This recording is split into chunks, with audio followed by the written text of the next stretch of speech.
one's gold. There's a cold monkey with a heart so bold, tapping on keys like they made up your soul,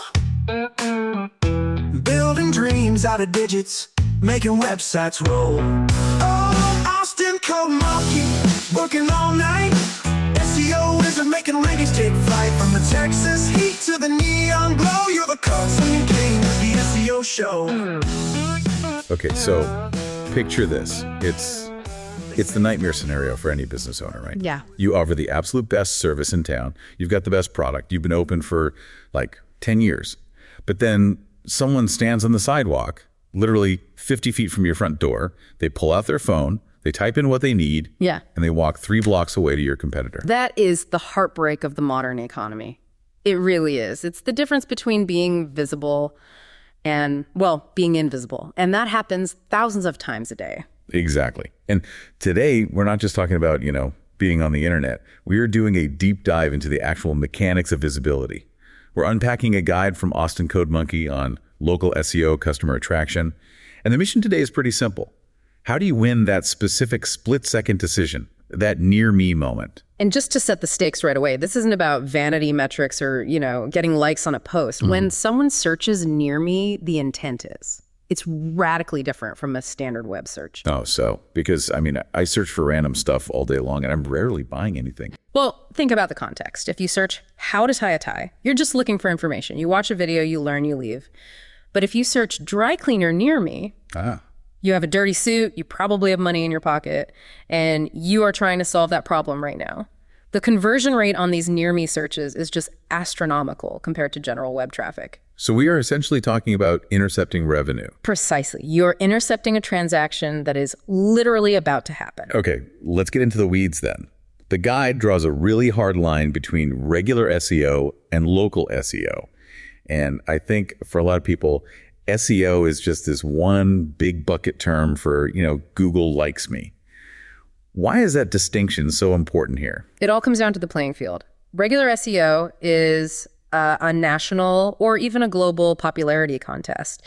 If you sell specialized running shoes and you want to rank for the keyword running shoes, you're basically entering the ring against Nike, against Amazon, against Zappos. Which is a fight you're just going to lose. 100% of the time. You just don't have their budget or their domain authority. But local SEO, it completely changes the rules. It introduces a geographic filter. Google isn't looking for the best shoe store in the world. It's looking for the most relevant shoe store within a 3-mile radius. So this is the mechanism that allows the little guy to actually beat the giant. It is the only mechanism that allows. If you set it up right, a local mom and pop shop can absolutely dominate a national chain in the local search results just because they are more relevant to the person holding the phone. If you set it up right. Yeah. Being the key phrase there. Okay, so let's talk about the prize. The source material, it focuses really heavily on the map pack. For anyone listening, this is that block of like 3 business listings that shows up above the standard links, usually with a little map. Yeah, we call that position 0. Position 0. Because it sits above position 1. And frankly, that's where the game is won or lost. Data shows that a massive chunk of clicks, sometimes over 40, 50%, depending on the industry, go to those 3 spots. If you're in spot number 4, you're hidden behind a view more button. You might as well be on the moon. Okay, so how do we get into the top 3? The guide lists these ranking factors. I'm assuming we can't just bribe the algorithm. The first one is proximity. Right. And proximity is the one factor you actually can't control unless you move your office. It's strictly distance. How close is the searcher to your business address? Well, wait, that brings up a huge issue for a lot of businesses, right? If I'm a plumber or a landscaper, I don't care if the customer is close to my office. I go to them. My office might be in some industrial park 10 miles away. And that's a crucial distinction. We call those service area businesses, or SAs. In that case, proximity still matters, but it's based on the service areas you define in your profile. However, Google still gives a little bit of favor to the home base. And this is why you see businesses trying to game the system by setting up fake addresses in different neighborhoods to try and appear close to everyone. Which the guide explicitly warns against. Oh, absolutely. That is a one-way ticket to getting your listing completely banned. Do not rent a P.O. box and call it an office. Don't use your employee's home address. Google knows. It looks for signals like, signage, permanent staffing. Okay, so we can't fake our location, but the next factor is the Google Business Profile, or GBP. The guide calls this your digital storefront. I feel like most business owners, they claim this, they fill in the hours, and then they just forget about it. And that is exactly why they fail. The guide really emphasizes completeness. See, Google is risk averse. It does not want to send a user to a business that might be closed or doesn't actually offer what they need. So leaving fields blank is a trust signal, or a negative one. It's a huge negative trust signal. You need to use every single feature. There's a section for attributes, things like women-led, wheelchair accessible, free Wi-Fi, outdoor seating. These aren't just for show. They are data points that let you show up for these really specific searches. I see. So if someone searches for coffee shop with wifey or patio dining near me, and you just didn't check that little box on the back end, you're out. Exactly. You are invisible for that query. And then you've got photos. The guide mentions that profiles with over 100 photos get significantly more calls than those with just a few. 100 photos? That seems excessive for a plumber. I mean, how many pictures of a wrench do you really need? I know, it sounds like a lot, but think about the user psychology. It's not just here's a picture of a pipe. It's photos of the team, of the branded truck, the completed job, your storefront, the reception area. It just proves you're active. If your last photo is from 2019, the user and the algorithm subconsciously wonders, are they? Are they still in business? That makes a lot of sense. It's proof of life. Now, this connects to another acronym in the text that sounded a bit dry but seems critical. NAP consistency. Name, address, phone number. It sounds boring, but it is the absolute bedrock of your authority. We call it entity authority. Okay, explain that. What? Why does it matter if my address is written as street on my website, but Saint on Yelp? Surely Google is smart enough to know the difference.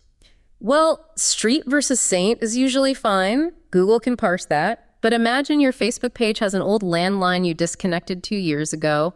Your website has your cell phone.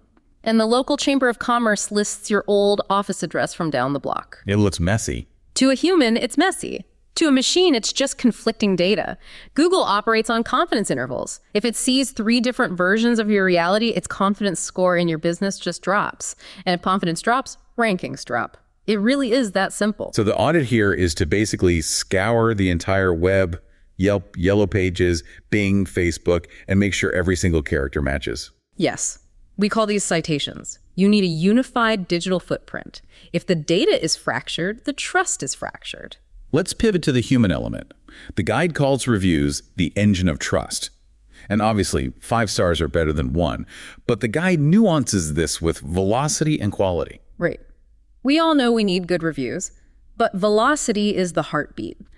A business with 500 5-star reviews, that looks great until you notice the last one was posted 6 months ago. It looks dormant, like maybe management changed or they just stopped caring. Exactly. Versus a business that has, say, 50 reviews, but 3 of them came in just this week. Google prefers the fresh data. It signals that the business is currently operating at a high level. And quality. I assume this just means longer is better. Or is there something specific we need in the text? It means specific is better.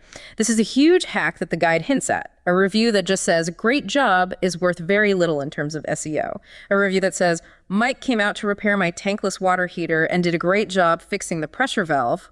Well, that's gold. Because the customers are inadvertently keyword stuffing for you. Exactly. They are validating your services in their own words. Google actually reads the review text to understand what services you really provide. So how do you get those? You can't write them yourself, and you can't exactly force people to write essays for you. You have to prompt for it. Don't just ask, can you leave a review? Ask, hey, would you mind mentioning that tankless heater we fixed in your review? It helps other customers find us for that specific problem. Most people are happy to do it if you just give them a little direction. That's a great actionable tip. Now, what about the negative reviews? The guide says we have to respond to everything. Is that just, politeness, or does it actually impact the algorithm? It's both. It impacts the algorithm because response rate is a tracked metric in your profile health. But psychologically, it's all about damage control. A negative review is not a death sentence. It's an opportunity. If you respond professionally without getting defensive and offer to make it right, a future customer reading that doesn't see bad service, they see an accountable business owner. It turns a negative into a character witness. 100%. And you'd be surprised how many people will actually delete or update their bad review after you give a thoughtful response. Okay, let's talk about the website itself. The guide warns against the old school keyword stuffing. And we've all seen those pages. Yeah. If you need a lawyer in Austin, our Austin lawyer team is the best lawyer in Austin. Yeah, it's painful to read, isn't it? It sounds like a robot having a stroke. It's terrible. But if we can't do that, how do we tell Google where we are? Through context. You use what we call geomodifiers naturally. You mentioned neighborhood names. We're located just down the street from the Capitol building, serving the Hyde Park community for 20 years. So you're anchoring the business to the locality through landmarks and neighborhood names, not just repeating the city over and over. Right. You're building a semantic web that just screams, I belong here. What about the multi-location problem? I see this with service businesses all the time. They serve like 15 different suburbs. So they make 15 different pages on their site that are identical, except they swap out Round Rock for Cedar Park. The find and replace strategy. Yeah. It's a total disaster. Why? I mean, it seems efficient. Because Google hates duplicate content. If it sees 15 pages that are 95% identical, it will probably index one and just ignore the rest. Or worse, it'll view your site as low-quality spam and penalize the whole domain. So what's the fix? You really have to write unique content for 15 different suburbs. That sounds like a ton of work. It is work, but it's the only way to rank. And look, it doesn't have to be Shakespeare. Just talk about the specific challenges in that area. Maybe one suburb has really hard water issues. Mention that on the plumbing page for that town. Maybe another has older historic homes with unique wiring. You mentioned that on the electrician page. So you make it relevant to the reality of that location. Exactly. Show you actually know the area. Don't just paste the name in. That's what separates a spam page from a truly helpful local resource. I want to move to the section of the guide that felt the most deep dive, the future trends, voice search and AI. The guide suggests that the way we search is just fundamentally changing. Yeah, it's shifting from keywords to conversations. Meaning? Well, when you type on a desktop, you use what I call pigeon Google. You type pizza downtown open. But when you talk to Siri or Alexa or now ChatGPT, you use full sentences. You say, where can I get a decent slice of pepperoni near the convention center that's open right now? That's a much more complex query. That's a whole sentence. It is. And it requires a totally different optimization strategy. You need to answer questions directly. This is why FAQ sections are becoming SEO goldmines. You literally type out the question people ask, do you offer gluten-free crust? And then you answer it concisely. You're feeding the answer directly to the voice assistant. You are spoon-feeding the algorithm. You want your answer to be the one Siri reads out loud. This is often called zero-click search. The user doesn't even have to go to your website. They just get the answer. Which is great for the user, but tricky for the business if they don't convert. Now, the guide also introduced a term I hadn't seen before, LLM seeding. It mentions Austin Code Monkey specializes in this. This sounds like science fiction. What is it? This is the frontier. LLM stands for large language model, the tech behind ChatGPT, Gemini, Claude, all of them. We are moving toward a world where people won't get a list of 10 blue links. They will just get an answer, go to Joe's Pizza.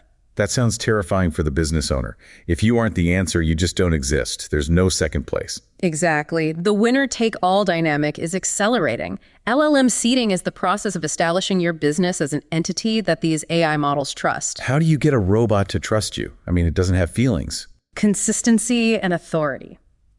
The AI learns from the open web. It reads reviews, it reads news articles, it reads industry directories. If your business is mentioned consistently across high authority sources like local news, the Chamber of Commerce, industry-specific blogs, the AI builds a knowledge graph around you. So it's PR for robots. That's a brilliant way to put it. You are convincing the AI that you are the canonical answer for best plumber in Austin. And you do that by ensuring your data is perfect everywhere, your reviews are specific, and legitimate third-party sites are talking about you. And that ties into hyperlocal personalization. The guide mentioned that search results are getting weirdly specific to the individual. It's frighteningly precise. I mean, Google knows where you are, obviously, but it also knows your search history. So if you visit a lot of vegan websites and you search for restaurants, it's going to weight vegan options higher for you than for me, even if we are standing right next to each other. So the one true ranking is a myth. It's gone. Everyone sees a slightly different internet now. which makes measuring success really, really hard. If I can't just look at my phone and see if I'm number one, how do I know if any of this is working? The guide mentions a timeline. Yeah, and this is where patience is required. Business owners often want immediate results, but SEO is not a light switch. It's more like a flywheel. The guide suggests 8 to 12 weeks to see movement, but 4 to 6 months for revenue impacting results. What's a tough sell for a business owner who needs cash next week? It is. But the counter argument is that paid ads, PPC, they stop the second you start paying. Local SEO is building an asset. Once you own that top spot, it's really hard to knock you off. You own the real estate instead of just renting it. And the guide also suggests looking at actions rather than rankings. Yes. Ignore the vanity ranking. Just look at your GBP dashboard, how many direction requests, how many click-to-calls. Those are high-intent actions. If those numbers are going up, you're winning, even if you're technically ranked number 2 instead of number 1 on someone's specific device. And I love the low-tech suggestion they included. The oldest trip in the book. How did you find us? Just train your front desk staff. Train your sales team. Just ask the question. If 5 people in a row say Google Maps or I saw you on the map, then you know your strategy is working. Data doesn't have to be digital to be accurate. So true. Okay, so pulling this all together, we've gone from just checking your name and address to optimizing for super intelligent AI bots. But the core theme seems to remain the same. It's all about reducing friction. Reducing the friction between I have a need and here is the solution. Exactly. Whether it's a detailed review, a correct phone number, or a voice-optimized FAQ, you are just making it easier for the customer to choose you. You are removing every single excuse they might have to go somewhere else. Before we sign off, I want to leave the listener with a thought that the guide sparked for me. We talked about LLMs and this zero-click future where the AI just gives you the answer. If that really happens, do you need the websites anymore? That is the billion-dollar question. We're moving toward what some people call the headless web, the visual website, the brochure we spent thousands of dollars designing. It might become secondary. The primary asset might just be your structured data. Can the machine read who you are? If the machine can't read you, you don't exist. A sobering thought for the designers out there, but an exciting one for the data geeks. It feels like the internet is becoming less of a library for humans and more of a database for machines. That is exactly where we are heading. And local SEO is just the process of making sure your entry in that database is correct and trusted. Okay, homework time.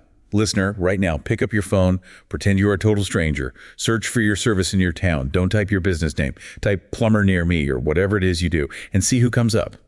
If it's not you, check your profile, check your hours, read your last 3 reviews. That is your reality check. It's the only audit that really matters. A big thanks to the team at Austin Code Monkey for the guide that powered this discussion. And thank you for joining us on this deep dive. We'll see you next time. Austin Code Monkey delivers expert web design and SEO services for businesses that want more calls, more leads, and more jobs. Our SEO strategies ensure your online presence keeps growing and bringing in results. For more information, call 737-932-7532 or visit our website at austincodemonkey.com. Working all night. SEO isn't making rankings take flight. From the Texas heat to the neon glow, you're the code swinging king of the SEO show.